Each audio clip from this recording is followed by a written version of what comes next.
Sports Talk Chicago, here with Jon Zaghloul, and we are back and ready for today's special guest. He's a Radio Hall of Famer, the host of Intelligence for Your Life, and the author of a new memoir entitled Relentless. Please welcome John Tesh to the program. John, it's great to have you on. How are you? I'm doing well, thank you. I'm alive. I'm above ground. It's a good day. So, what have you been up to during the quarantine? What's life been like for you since all this started? I thought, maybe I could take a vacation, but it's actually been busier than ever because I think, a lot of people that listen to we're a syndicated radio show. And a lot of people listen to the radio show. They don't want to hear numbers of cases or deaths or anything. They really want to hear, okay, how can I get past this psychologically? What's truth? What's lies? Maybe I could use this opportunity to make a big change in my life. A lot of people doing that. And what's really interesting about what's happening now is that, and it's been happening for a while, is that back in the day when I was growing up in radio, and I was born a long time ago, is people would call in and tell you what was on their mind. Now people go on Facebook, especially for my audience, and tell you what's going on. So we're able to really put our finger on the pulse of that. And so we changed a lot of what we do to make sure that we're telling people not only the 3 ways to shrink their waistline, because forget that, because we're all eating bread, but it's more like, what social psychologists say about how we should deal with this. How's it been for you regarding the performance front? I know obviously with COVID you haven't been able to do concerts or anything like that. How's that affected you personally? If you had asked me maybe 15 years ago, the answer would have been different, because I'd say 90% of my time, and certainly 98% of our income as a family was live performance. And I have a lot of friends who are still in that situation. A lot of country artists that are friends of mine, and jazz artists, and they have no work. And it's really been tough, especially because there hasn't been up until recently, right? There hasn't been any significant stimulus, and so it's been very, very hard on them. For me, it's we miss it. We miss it personally, and it's a great way. There's nothing better than to be in front of an audience of 5,000 people and be performing. And I perform with my son Gib, who is a ukulele player and also a comedian, and my daughter, who is a ballerina. And so we're out there together as a family. We miss that, but I also have empathy for those who where it is their primary source of income. When do you think those could come back, if you were to guess?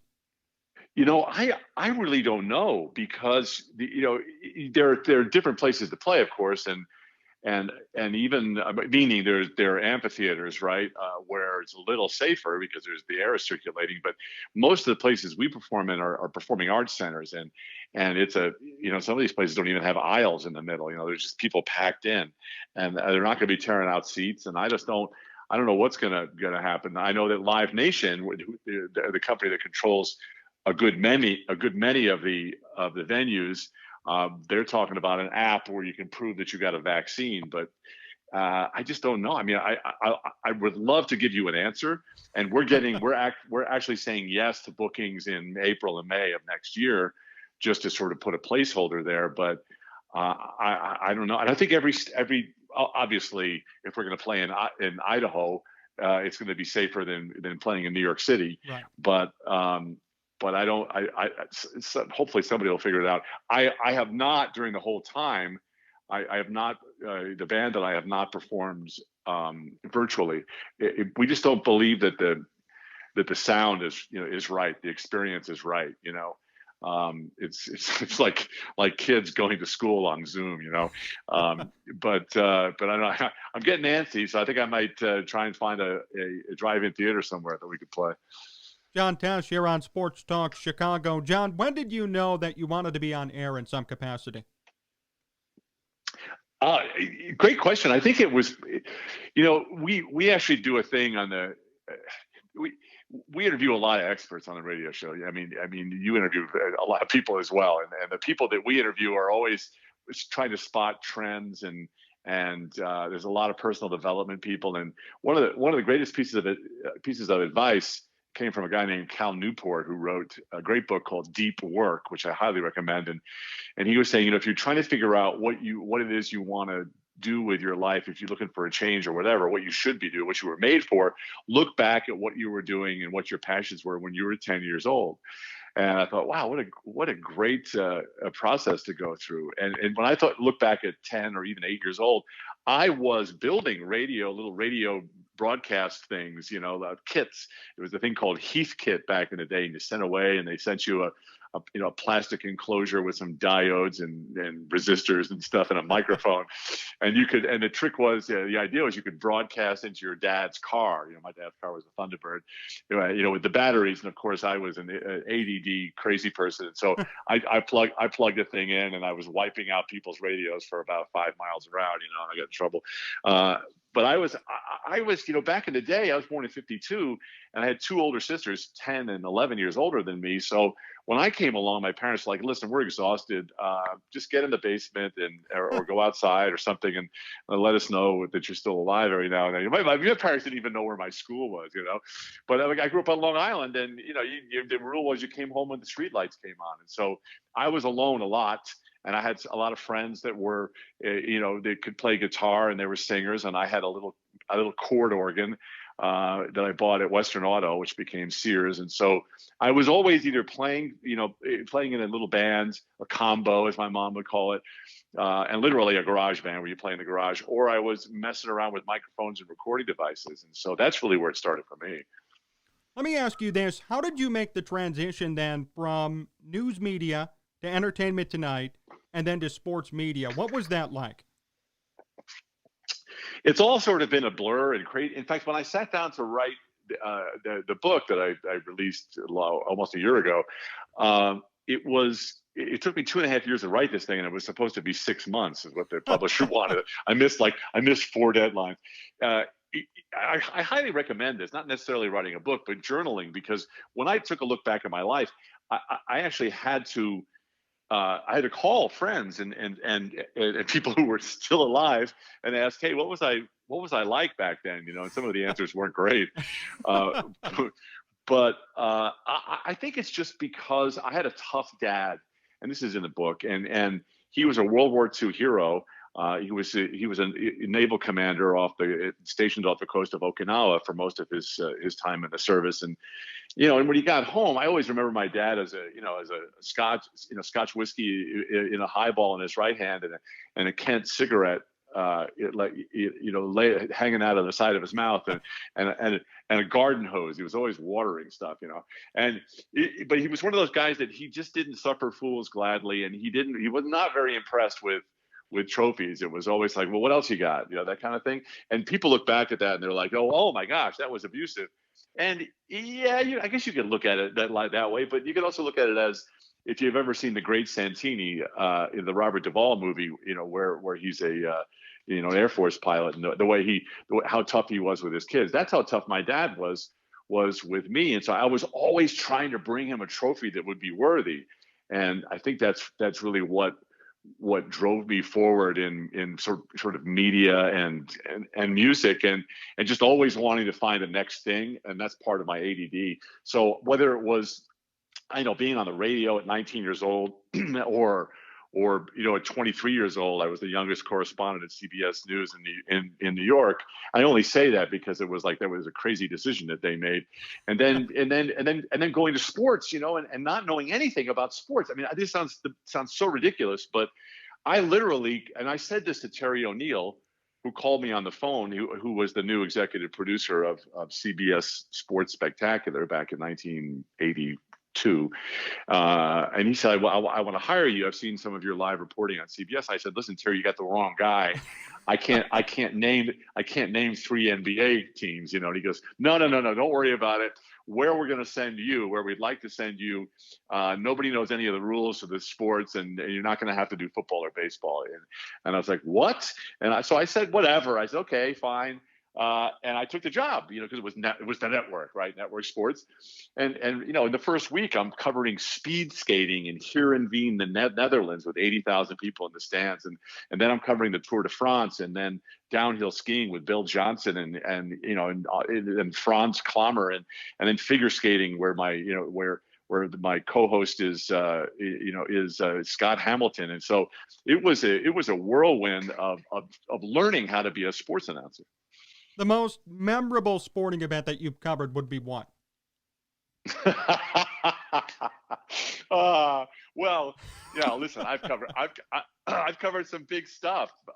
World championships, the 2 Olympic games. I was an announcer, but when you say memorable, since I really don't have a problem showing you my warts and all, I'll tell you. In fact, I just spoke with David Dinkins Jr. You remember David Dinkins, the mayor of New York City? Sure. Yes. Well, David Dinkins Jr. ended up being a close friend of mine, and his dad just passed away, which is why we had a conversation. But David was a producer for CBS Sports, as well as David Michaels and John Faratzis and all those guys. And so Dinkins was he is in his own right, he's a highly respected boxing producer, right? But back in the day, he was one of those producers that was doing gymnastics and car racing and stuff like that, stuff that I was covering. Well, we got sent. I was in Europe covering something. I mean, downhill. I could have been Mr. Universe or something. I don't even know. And we got a call, and David was with me. He said, "Hey guys, you guys need to get back and get to Tampa right away." And we were in Egypt at the time, and that's only an inch on the map. What map are you using? And so he goes, "We have horse jumping for you to cover in Tampa." And I said, "What?" Yeah, Mercedes bought an hour of time on our network, CBS Sports Network, and they want to do horse jumping. I said, "Listen, I don't know anything about horse jumping." And Terry O'Neill goes, "Well, I don't either, but that doesn't matter." I said, "What do you mean it doesn't matter?" And he goes, "We've hired. I'm not going to give you the guy's name. We've hired an analyst." And what's it's sort of a long story, but what happens in the sports network television world back in the day is that they would find somebody who was, like an old horse jumping guy or a sprinter in track and field or something like that, and they go, "Okay, here's your color analyst, like here's your John Madden." Well, many times those people didn't have any experience on television, and so the guy that they teamed me up with for horse jumping in Tampa. He said, "Don't worry about it. This guy's amazing. All you need to do, John, is we're going to send you, we'll teletype you, because there's, it's like, this is 1981. We'll send this to you by a Morse code, just all of the biographies of the horse jumping people. And then this guy, all you got to do is just do the bios, do the housekeeping, as they call it. And then this guy will take it, right? So this is great. So Dinkins and I are there. We're ready to go. And I watch the rehearsals. What is it? Practicing. They're jumping over stuff, right? And these people. There's like rich people on horses, basically. Sorry, horse jumping people. And so we get there, and we're live. This is not on tape. They didn't tell me it was going to be live. We're live. Have you ever seen Best in Show with Fred Willard? Have you ever seen that movie? I haven't. No. You got to see that movie, because okay. This is exactly what happened. So we're live, and I'm going, John Tesh live. This is horse jumping with the Mercedes Horse Jumping Championships live in Tampa Stadium. John Tesh with and I guess I want to be fair to this guy. Right. And this is going to be a great day, isn't it? And I turned to him, and he goes, "Yes." Like, oh no. Okay. And so like, who do we have up first? Oh, I see. It's Barbara Mandrell, whatever it was, and she's this and she's that, and she grew up and she always wanted to be a horse jumper, and here she is with her, her first routine. What should we expect here, Bob? I don't call him Bob. And he goes, "Yeah, she's great." And all of a sudden I hear in my ear, David Dinkins goes, "Oh boy, we got a problem." And I'm like, that's just what you wrote. That's all you've got for me? That's all you've got for me, is that we have a problem? And I'm live on television, And so after about 2 segments, I look like Fred Willard on Best in Show, and people who have seen that movie will know exactly what I'm talking about. I'm just asking him questions like, what if the horses don't want to jump? And he's like, I don't know. That's never happened. I said, well, that horse looks friendly. Do they bite? I'm just asking. And so we finished this show, an hour's worth of madness. And Terry O'Neill calls me up and he says, wow, John. I said, what? He goes, wow. I said, that's the worst piece of sports television I've ever seen in your life. Oh my Now, goodness. in my life. Now, you asked me what was the most memorable sports thing. And I'm sorry for the 10-minute conversation, but that was it. John Tesh here on Sports Talk Chicago. So, John, what compelled you then to leave that landscape, leave most of media, and start to focus more on music? Well, for me, it was just a boomerang that finally came back. And it was really funny because when I left Entertainment Tonight, which was, a 7-figure plus job for working 4 hours a day reading a teleprompter. And I mean, listen, I loved that job and I loved the people that were there. They were very kind to me. But when I left to pursue music, I mean, everybody from my friend Conan O'Brien to Jay Leno, they just ripped me to shreds saying, hey, what's this guy doing? This is a Jay Leno imitation, by the way, not Mike Tyson. Right. Hey, wow, look at John Tesh. What's he going to do now? Just wave his hands in the air like Yanni? What's he doing? And so I'm like, oh, God, this is terrible. But what they didn't realize was that while I was at Entertainment Tonight, I worked with them for 4 hours a day. But the reason I took that job was for the other 6 or 7 hours a day, they had given me the keys to a recording studio on the Paramount Studios lot. And so I was doing what I had been trained to do. I was recording music. When I was a kid, I studied with 2 teachers from the Juilliard School until I was 18 years old, and started at 6, piano and trumpet. And so I actually had some background in music, and I just sort of got into radio and television by accident. So for me, it was like natural. I just did this PBS special and it blew up. We went from selling in 1994, we went from selling 5 records a month to 50,000. Wow. Because back then those PBS specials, right, with the 3 tenors and Yanni and Riverdance and all of that, they were huge. And we ended up doing one of those. And that's actually a great chapter in the book. And so for me, it was natural. But then I'm looking at everybody going, wait a second, why are you so mad that I'm leaving?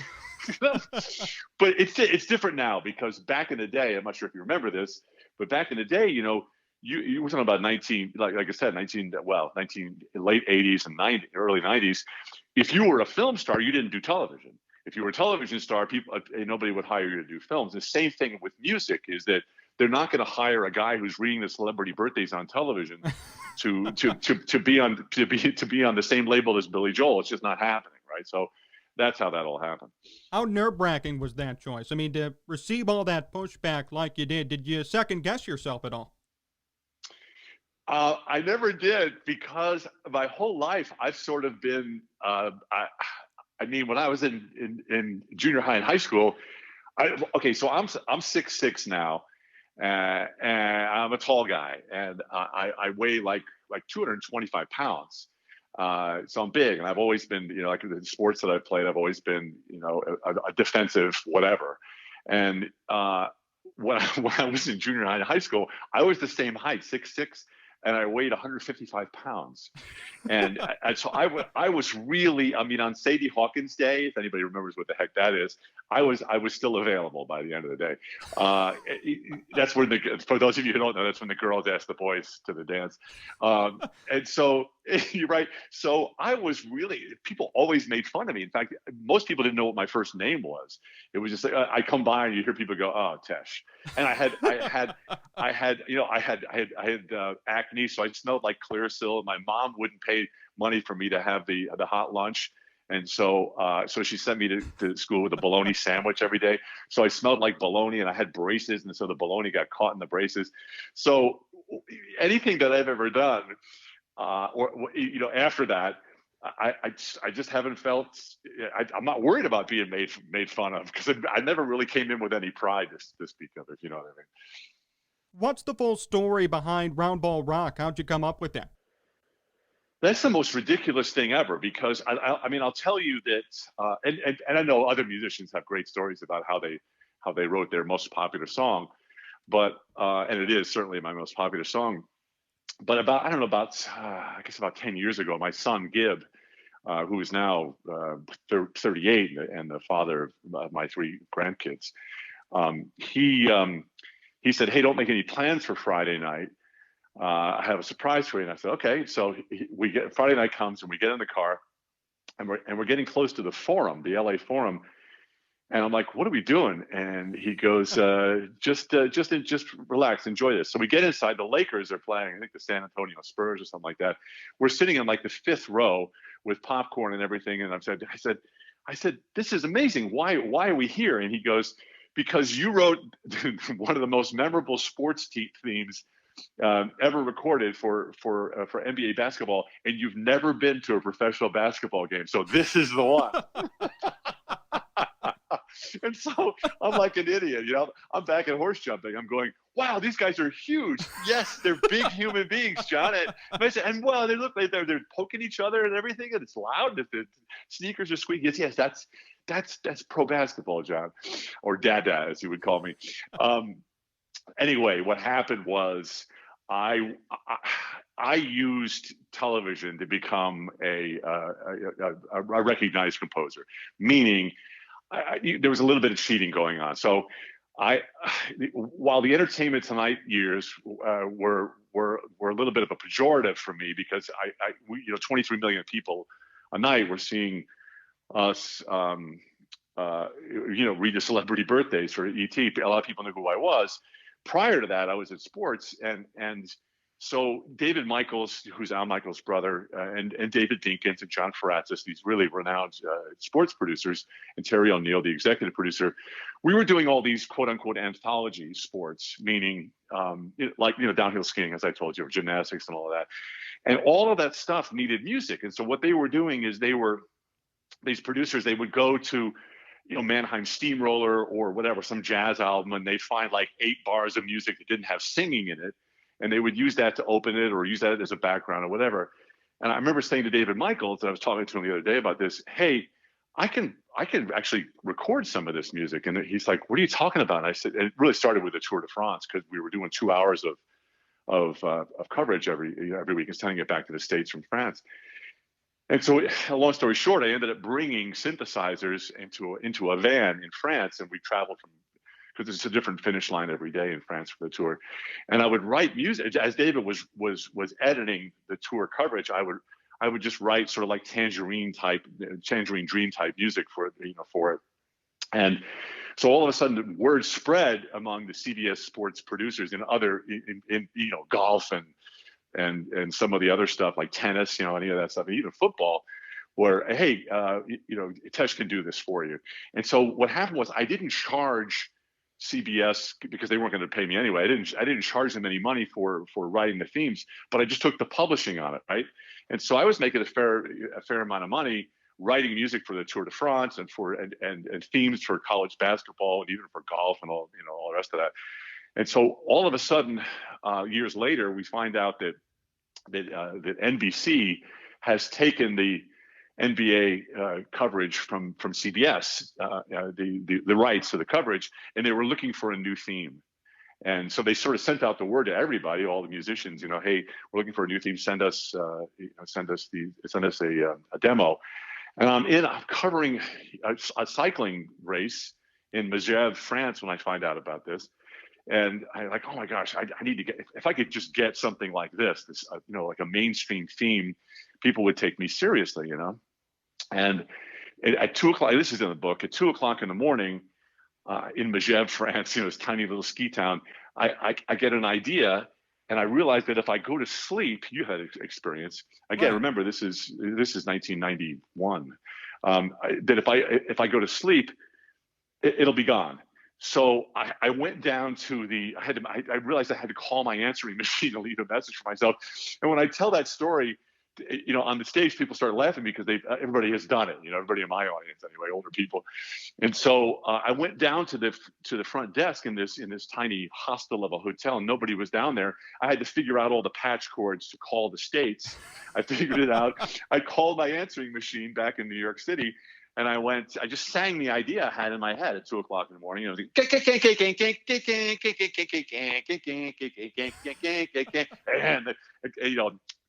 cut me off, So I call back, another 1,500 digits, later, all these different connections, and I call back and he picks up again. Hey, this is John. There's nobody home, and I leave a message for myself. Here's the bridge.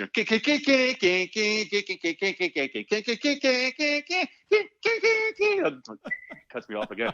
So I get back a week later, and I wasn't all that popular still, so I only had 2 messages, and I picked up my messages on the answering machine, and I went, "Wow, this is interesting."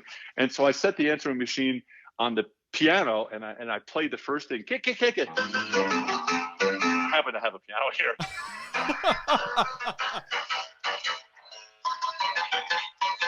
And then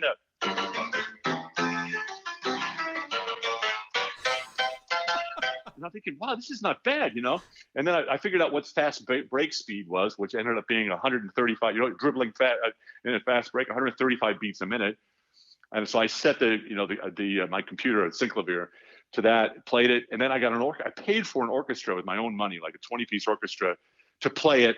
And then I not only sent this to Dick Ebersol and the boys at NBC, but I also did a bad imitation of what's his name? Oh my gosh, who was the announcer in the NBA? Oh, I'm killing myself here. Albert, Marv Alberts. Yes. And so I'm going today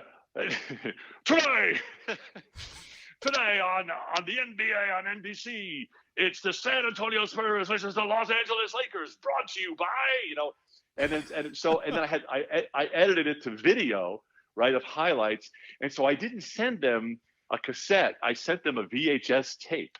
Wow. Of the I know. So what I was trying to do was remove all of the possibilities for saying, wow, we don't really hear it. So I sent knowing how these guys work, right? I sent them a fully formed version. And so Ebersol calls up about a week later. He goes, hey, did you write this? I said, yeah. He goes, this will be fine. We'll use this. I'm like, wait, what? and that was it, and the song still keeps going. We play it on stage, and people are like, the funny thing is, I'll tell you one thing real quick is that, right, it's going to be quick. I say, when I'm playing in a concert, it's usually women who have dragged their husbands or their boyfriends to a John Tesh concert. Okay, so the men who buy the tickets because they understand that it's relationship currency. It's they get some money in the bank, and so there's usually like 4 or 5 guys in the third row or so, and they got their arms folded like gosh, another love song. What are we doing here? And as soon as the NBA basketball team comes on, they're like stamping their feet and applauding and jumping up and down, and I've got them for the rest of the concert. But until I get to the theme, I don't really have much of their attention at all. What's something no one knows about Roundball Rock, whether it be the creation process or the distribution or anything else? What do we not know about it? Yeah, I mean, listen, when I wrote the thing and I sent it in, and they said yes, I was really, really excited, and I had no idea what was going to happen with the thing, and so it played on NBC for a long time. But I for some reason, when we were getting ready to tour, I thought, I really want to play this theme, but I want to see, if anybody else has learned it. So I went on the YouTube and I started searching Roundball Rock and searching NBA theme. And literally hundreds, if not 1,000 people had learned this song, playing it better than me, but learned it on the most bizarre, and we actually play this before I play it in concert, the most bizarre instruments. I'm talking, ukulele, Casios. There are marching bands in high schools that have played this thing. And there was a guy on you can look it up. There was a guy on Jimmy Fallon who played it through his nose, a nose flute, using his nose. He played the theme. So yeah, that was pretty surprising. John Tesh, still here on Sports Talk Chicago. John, I wanted to talk about your memoir now and your radio program. How do they develop and promote your faith in God? I know that's been a big part of your life recently. How do both of those incorporate that part of your life? We because we're on so many secular stations. I'm not preaching on the radio, but Sure. the people who have followed us for 2 decades, me and Gib and Connie, we all are on the radio together. My wife, and they all know that the decisions that are made on the radio show are made by people who are pretty family friendly, and I don't mean like goofy, family friendly broadcasting, but we're informed by what should be on the air by our Christian faith, and then also in the book is that there's a large message running through the book of what happened when I was given 18 months to live in 2015 because I had a really serious prostate cancer diagnosis. It was basically a death sentence. And so the story of Connie, it really was a love story of Connie dropping everything. And for people who don't know Connie Selleck, a famous actress, most men who see her and see me will say, "Wow, Tesh, you really outpunted your coverage." And that's the only thing the guys in the audience get to. But it became a love story because she dropped everything and for 3 years helped me get healed. And as part of that healing, there were several scriptures, and one of them was Proverbs 18:21, "Death and life are in the power of the tongue," and Mark 11:23, "Speak to your mountain." And a lot of that was I was becoming. There's a chapter called Pity Party, which is a terrible chapter about me basically trying to kill myself with Scotch whiskey and Vicodin because I became a cancer patient. Because when you become a cancer patient and everybody knows you've only got 18 months to live, you can get anything you want. And so I became, I did that, and it was really the wrong move. And Connie got me out of that. And so the book is, it's really a roadmap for people who are suffering for the first time in their life and how to get through that. Was that the most emotional part of the book for you, or what was it? Yeah, I mean, it's a terrific question because I'll tell you when it was emotional. It's not when you're writing it. It's a different type of thing because you're going slowly and you can walk away from it. But when it really hit me, John, was when we were recording the audiobook. And Connie, she's a tremendous director and producer. I just said, "Hey, would you direct me?" I always thought an audiobook was, let me just switch on the microphone and I'll start talking. But it's much more involved than that because you're talking about, a week's worth of recording. And I said, "Would you direct me in this? Because you know the story so well and so much of it is about you." And she said, "Okay." And so we titrated the story about the cancer journey throughout the book. So it wasn't like two big giant chapters, and we'd sort of flashbacks, almost like that show. What is that show called? Why do they do flashbacks every show?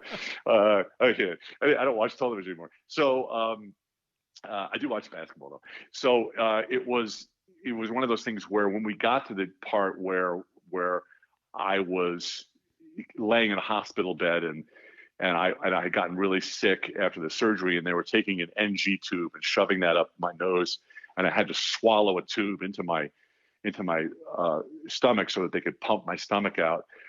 Connie is standing in front of me, and all these nurses are around you, and my tears are coming down because it's just so painful. And I looked at her and I said, I just mouthed the words, "Please kill me now," And from that moment on, when we were reading the book, we had to stop. We had to take a break and come back the next day because when you do that, I mean, I had put that behind me, right? Right. You have to. You can't think about it every day. But when I was speaking it out loud, you could just hear it in my voice, and it was like I couldn't continue. What gives you hope for your future? I don't get much sleep. They in order to get the cancer out of my body, they took out a bunch of stuff, and so and also the chemo, it made me almost deaf in my right ear, and so I wake up every morning and I jump into the Bible and I have a little journal that I keep with me, and I just keep writing the word warrior, over and over again, and I've got these YouTube videos that I listen to them, whether it's Jocko Willink, the great Navy SEAL, or David Goggins, another Navy SEAL, and a lot of these motivational videos. I listen to those to get myself started and to work out. I know it sounds silly because so many people say it, but I really do keep track of every hour of every day because it's so important to me. And I think my wife would tell you that it's very rare when I have a bad mood, and if I have it, I kill it right away because I realize that I think that this has happened during the pandemic, John, where it's like people are like, wow, why is this happening to me? I think what's happened is a lot of people have learned what true suffering is. Right. And that's what it was for me, is that I had so many amazing things happen to me in my life in a short period of time. And as I look back on it, I was so grateful. But when I got to that part of suffering, somebody handed me Viktor Frankl's book, Man's Search for Meaning. And Viktor Frankl is a Holocaust survivor. And when you read, you can see in your mind what true suffering is. You have to understand it's part of the deal. Part of us being on Earth is embracing suffering and understanding how to get through it. When it comes at you as a surprise, then you can't handle it. And so understanding that my suffering may not be over, but I know it's like when COVID came by, people are like, oh my gosh, what are you going to do? I'm like, hey, for me, this is a head cold compared to what I went through. So I think having some relationship with suffering and understanding it, and understanding that it's not your fault and also not God's fault, that can get you through it. And John, before we finish up today, last question: what's the funniest moment that you've been a part of during your career? Well, it was funny for a lot of people other than me. So let's just call it funny at my expense. I was announcing I think it was Barcelona. It was either Barcelona or Atlanta. Anyway, one of them. I was hired by Dick Ebersol to be the gymnastics announcer for the Barcelona games. Now, it's not as simple as, hey, first of all, I got killed in the press because I was very dramatic on the air, and people are like, why is John Tesh announcing the Olympics, the gymnastics, what does he know? What they didn't know was that for 8 years, I had done the world championships, the national championships, and all this stuff with gymnastics. I knew the sport very well because I was in sports. But once I went to Entertainment Tonight, they're like, what does this guy know? So anyway, so let's start with that. So here I am in Barcelona announcing gymnastics, and I'm done, right? And my wife and family were on our way to the airport because it was happening in the first week. And I get a call from Dick Ebersol, and he goes, John, have you left yet? And I said, no. He said, you have to come back because we don't have anybody else. You have to announce water polo. And I said, I don't know. This is sort of my life, right? I don't know anything about water polo. I don't know anything about anything. Please leave me alone. No. We've kept your hotel room. So my wife and my young daughter, who's just a little kid at the time, they leave, right? They just left me behind, left me for dead. So I go back there. Don't worry about it. We have a great color announcer for you. But it turned out he was actually Jim Cruz was his name. I still stay in touch with him, and he was a great player on the U.S. team for years, and actually could make sentences. I mean, and tremendous at it. And so we get up there, and of course, since NBC wasn't covering water polo, they were just doing like a wrap-up show, like maybe a minute and a half. All of a sudden, it's going to be in prime time, but they hadn't reserved like the good seats for the announcers. So we're way up in the back, and so the only thing you can see is these colored hats, and you can barely read a number on it. Yeah, I literally had binoculars. I'm doing this thing. So I'm like, oh my gosh. So I was just phoning it in. I'm like, oh, here it is. The United States, versus Russia. They have a chance at the silver medal. This would be the highest finish in history for an American team in the Olympic Games, American water polo team in the Olympic Games. And all of a sudden, so the U.S. team starts leading, and the crowd is going nuts. And so I start to get really excited. I start to get into it. And when you're doing a live show, it's a sports show, there's the producer's usually in your right ear, telling you about replays and stuff like that. The director is in your left ear, counting you down into stuff, into commercials, and counting you back out of the commercial into the live program, because it is live. And so we're in the middle of this great flurry of activity, and we're shouting into our. I was a big shouter. We're shouting into our microphones, and so they cut to our camera because it's time to go to commercial. And so I've got David Michaels, the producer, in my right ear, going, "John, we're going to commercial." And then I hear the director going, "In 5, 4," and I go, "John Tesh with Jim Cruz. There's much more to come. We're about to make history here. You're watching great water polio." Yep. I said it, and I said it so loudly that all of the other announcers from like Sweden and Holland and Brazil, they're all up there. They got their headsets on. Every single one of them turned around, and you could see them in their microphones going, and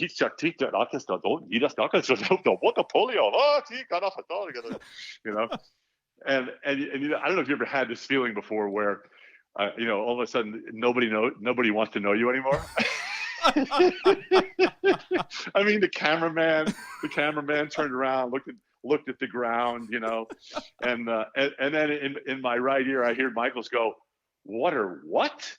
And so 200 million people, and my wife was watching at the airport with Prima. It was just So anyway, that's the funniest thing that's ever happened to me. Well, John, thank you so much for joining me. This was a great conversation. Hope we could do it again soon, and best wishes to you and your family during this holiday season. Thank you so much. Well, thank you, and it's been great therapy for me, as you can probably tell. I appreciate it.